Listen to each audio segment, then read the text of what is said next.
Magic Necklace by Lux Kronos, Chapter 3, The Abalone Palace. Vermilion and the fairies flew high into the sky over Farallon, Juniper Bay, and the Crustacean Sea, until they got to the private island out in the ocean where King Crustaceus was basking his merman self in some tide pools. His hair was so long, it went way past his knees. The dude needed a haircut big time, I'm telling you. King Crustaceus was plucking various jewels, pearls, shells, and rocks out of the water with his crab claw hands when Vermilion and the fairies arrived. King Crustaceus' wife, Incantatia, was cooking dinner at a fabulous outdoor kitchen. King Crustaceus' palace's walls were made of huge abalone slabs and were covered in gold, pearls, sapphires, emeralds, rubies, amethysts, and fire opals.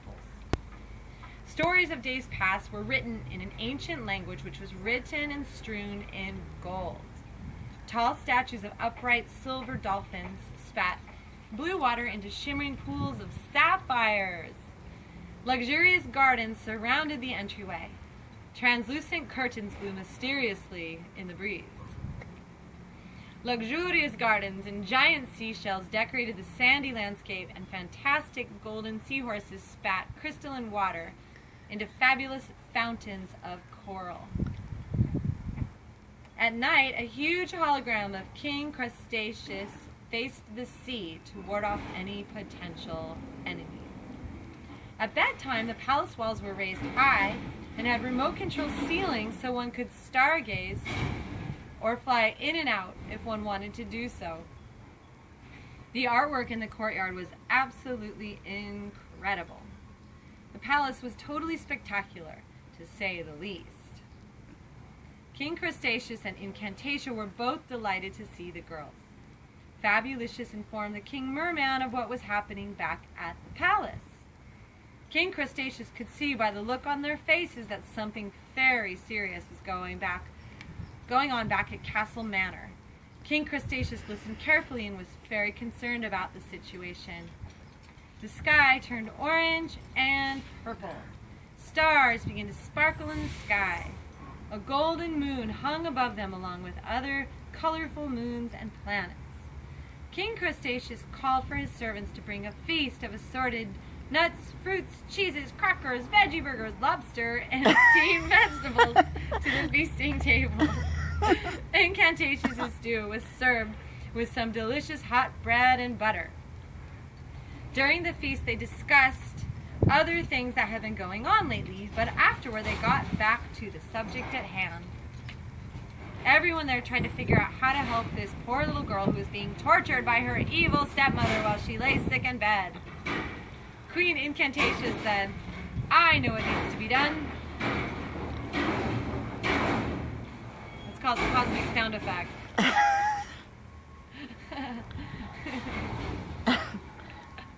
Smash, bang, boom. It happens. Everyone respected Queen Incantatia's great knowledge and wisdom, so they listened to her very closely. Incantatia went on, "Healing crystals. That's what we need. Healing crystals from the valleys and caves of the Gnome region. Once you get them, bring them back to me and I will ignite their healing capabilities with incantations of light."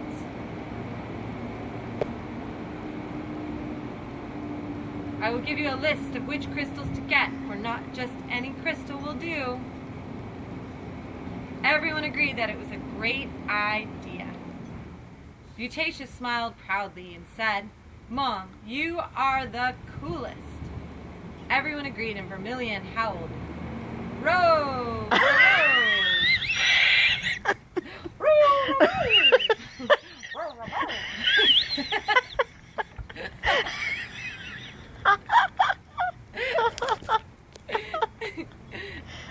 Everyone busted up laughing.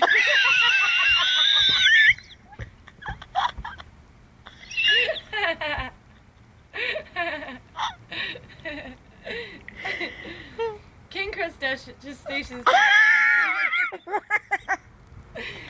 "I'll take you back to to the electrolyte forest so you can pack and gather up what you'll need for this journey.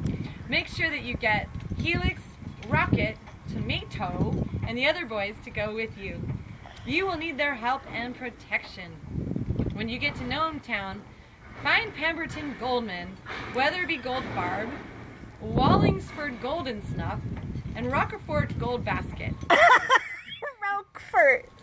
Roquefort? They have a jewelry shop downtown, and they will help you get the crystals you need. When you bring the crystals back, we shall ignite them and get them to Penelope.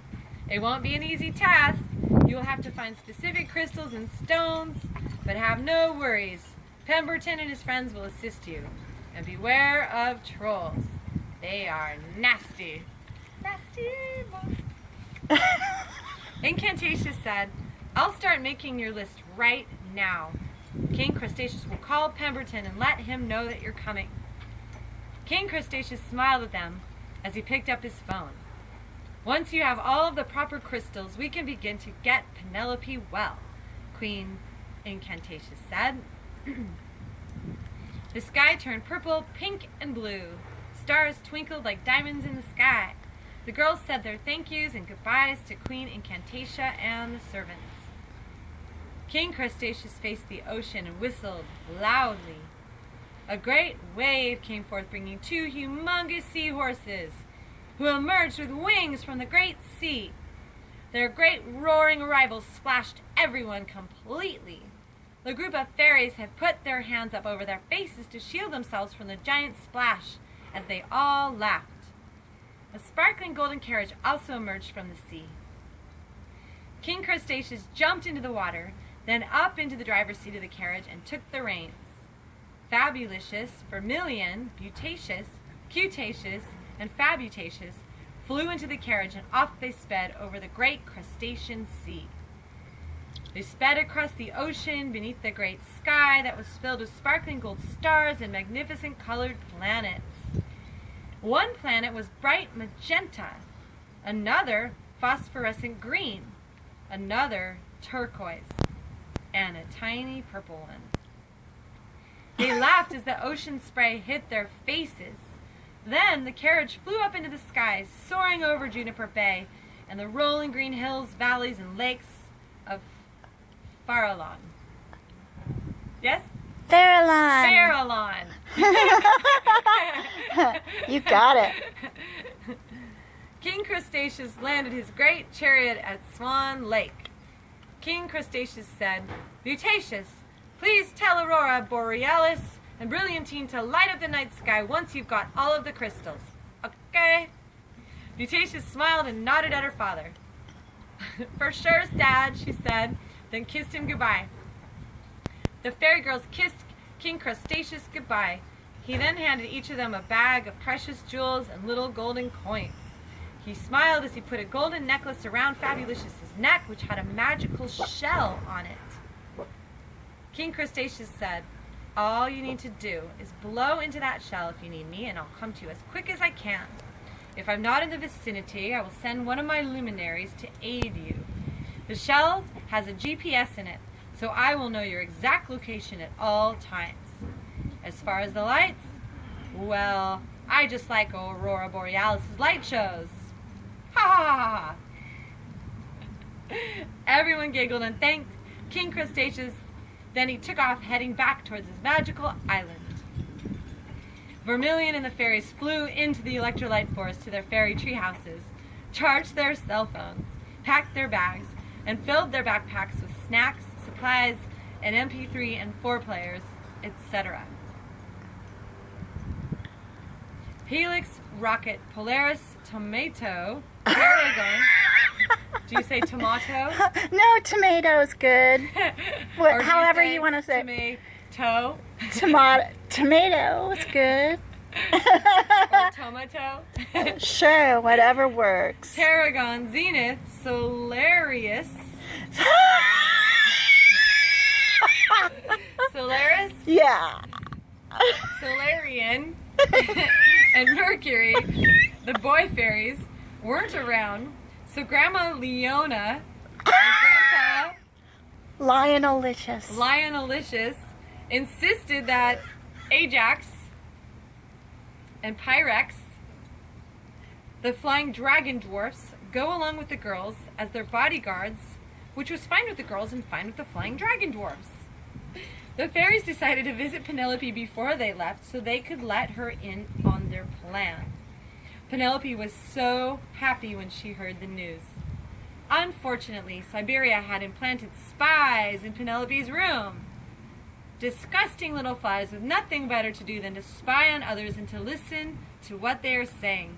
And when the fairies left, these disgusting, dirty little creatures followed them right out the window. End of chapter